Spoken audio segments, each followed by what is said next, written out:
internal medicine with a subspecialty in nephrology. A proud graduate of St. Augustine's College, Dr. Deveaux earned his medical degree from the University of the West Indies in Mona, Jamaica. He completed his residency in internal medicine at SUNY Downstate in Brooklyn, New York, and a fellowship in nephrology at Emory University in Atlanta, Georgia. He holds a certification from the American Board of Internal Medicine and Nephrology, as well as a designation as a clinical hypertension specialist by the American Society of Hypertension. He returned back to Nassau as a young physician with a determination and focus to improve access to both renal care and outpatient emergency care in his country. In 2018, he became the founder and chief medical officer at Oak Tree Medical Center, where he leads with a vision of compassionate, patient-centered care. In less than a decade and through a pandemic, he has expanded to 5 locations across New Providence that offer dialysis, imaging, laboratory services, medical and psychiatric care, as well as urgent care and ambulance services. A man of faith with an understanding that one gives freely and yet grows all the richer. He is a deacon in his church and is actively involved in philanthropic activities through the Oak Tree Foundation, including sponsoring and supporting youth sports through Carifta, speaking at his alma mater, St. Augustine's, giving to neighborhood watch programs, and the Bahamas Kidney Foundation. He is an active member of several professional organizations, including the American College of Physicians, the American Society of Nephrology, the National Kidney Foundation, and many others. Beyond his professional achievements, Dr. Deveaux is a devoted husband to his wife, Christy Deveaux, and a proud father of 4, to Kaylee, Kalia, Kaya, and Daniel. His life and work are guided by faith, family, and a steadfast commitment to healing and service. Today, the Medical Association of the Bahamas celebrates Dr. Don Diego Deveaux as our 2025 Trailblazer physician.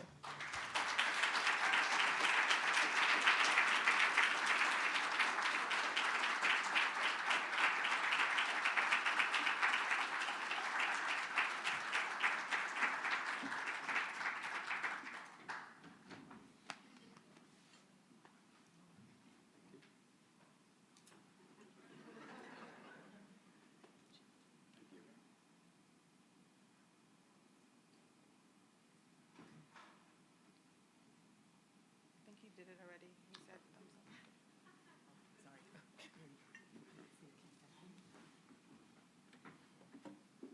up. Hello, mic check. This one. Mic check. Good afternoon, everybody. Truly, when they called me several weeks back to ask me, to tell me about this award, I was like, wow. I was surprised in reality. But when you're doing God's work, you're just working. You don't look to be recognized or anything of that nature. And so for me, I tell people promotion doesn't come from the east, doesn't come from the west or the south, but true promotion comes from God. And so thank you very much from that aspect. For me, quote unquote, getting this award, I want to first and foremost give all the honor, glory, and praise to my Almighty God. Without him, we are nothing. And I would like to personally thank my beautiful wife, Christy Deveaux, who is actually the CEO of Oak Tree Medical Center.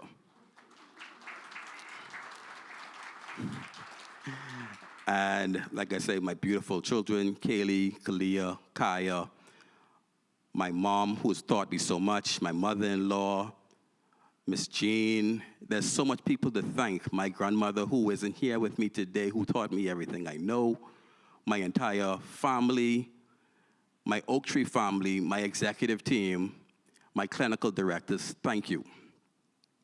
So for me, getting this award, like I say, for me personally, I just take a step back because people don't know your story. So I'm just going to give you a little bit about who I am as a person so you can know where I came from and where I'm going.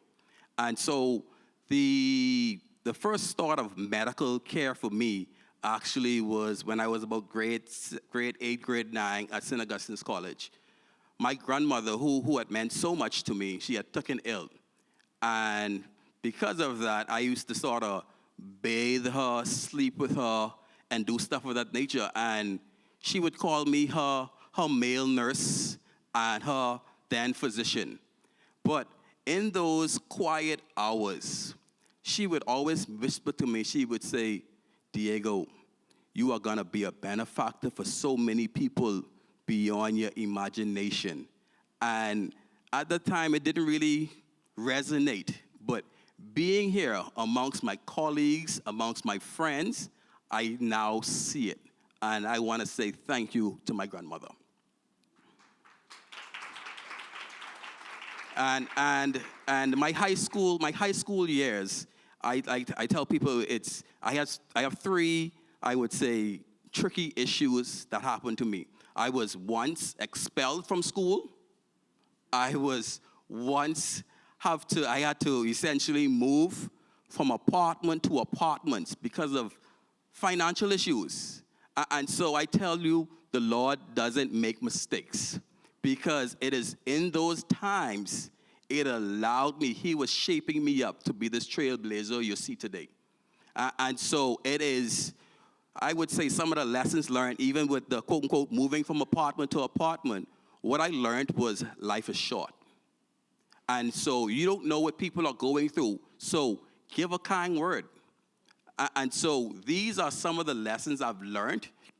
I'm doing that, and like I said, from the school fee standpoint, that's well documented. I probably have a plaque at St. Augustine's College that says, the student who missed the most school but still advanced. Ain't God is good.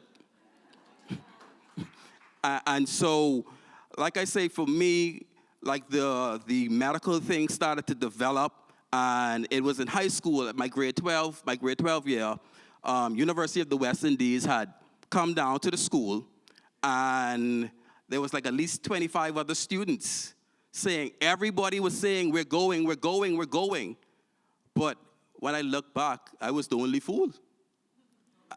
And so, but it taught me a lesson. If you say you're going to do something, do it. And these are lessons learned from an early age. And so for me, as in Romans 5, where it says, suffering leads to perseverance, perseverance leads to character, and character leads to hope. All of these were continuing or starting to mold the trailblazer you see today. And so we give all the glory to God.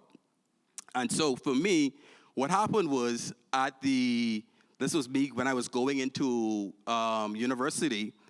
I was going to College of the Bahamas at the time because I was getting a lot of partial scholarships. But the thing with partial scholarships, when you don't have nothing, what is partial? It's like essentially nothing. And so for me, I was going to UB, but I got that fateful call to say, hey, University of the West Indies accepted you. I said, wow. And so I literally turned back. I told my friends, this happened like must be Monday or Tuesday, and I told my friends, hey, see you later. I don't know how I'm going to get there, but I got a plane ticket, and I had $500 to go to University of the West Indies. And so my story is one based on faith. And so the funny thing about that particular year was that was the last year they accepted students without paying your school fee up front. So isn't that God's providence? and so for me, what happened was I was able to, the reason why let me step back. The reason why I thank so much people is I am a product of the community. And this is why I have a heart for the community. And so what happened was I got enough money to eventually pay for my school fee. But what happened was BTC was switching to a different system at that time. I think they were going to GSM. And what happened was I bought 100+ cell phones instead of paying my school fee. So you start to see a trend here. And so it is all about knowing how to pivot and when to pivot. And so that's what I did. And after that, I bought another business. And so while I was in school, I was running businesses. And so for me, like I say, for the med school, it was lots of hard work. When I came back home here in Nassau to complete my fourth and fifth year at UWI, I was working at doctor's hospital. I was baking potato bread and banana bread. I was running a water depot and still studying for the USMLEs at the same time. And so when people tell me they can't do such and such, I laugh because whatever we put our minds to, we can do it.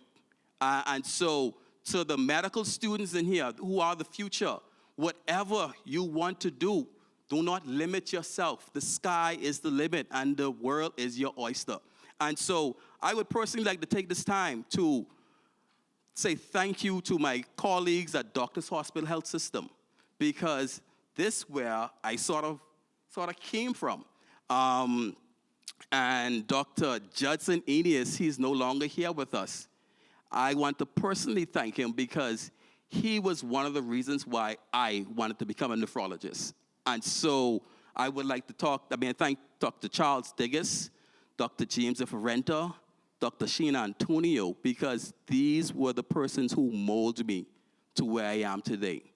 And so my next step was essentially getting into into residency in the States. I had one time when I was intern at PMH, and the person who was in charge at the time, they said, "Oh, you cannot go to your interviews because such and such." I say, "That's what you talk about. I know what my future is." And so I left. And so sometimes when you are a trailblazer, you have to make bold moves. And so I would like to thank Dr. Sinqui, Dr. Grant Taylor, Dr. like I said, Eneas, and Dr. Charles. These were persons who wrote my letters of recommendation to go off to SUNY Downstate. And so my time there at SUNY Downstate, it was pretty good. But what I realized in those snowy weather, I did not want to stay here. I wanted to be home. And so I had a love for nephrology because nephrology is one of the places where you get to see everything. And so I went to Emory, and I think Emory, they felt sorry for me. What do I mean by that? That in Atlanta, that was the first time it had snowed in years, so Atlanta's not used to snow. And so I think that day they had at least 6 to 8 people were interviewed, but guess who was the only one who showed up during the snow? Me. And so they didn't have no choice but to accept me. So the thing was, when I was finishing up at Emory, fellowship stops at the 30th of June or something like that. And so for me, every time when I was there, I was just thinking about home, coming back home. And so the joke was, I came back the 30th of June. Everyone asked me, "Hey, why do you want to stay?" I said, "No, I want to go back to my home. I want to go back to my community where I am appreciated and I know there's so much to be done." And so the journey of Oak Tree actually started, and it didn't start by me wanting all of these things.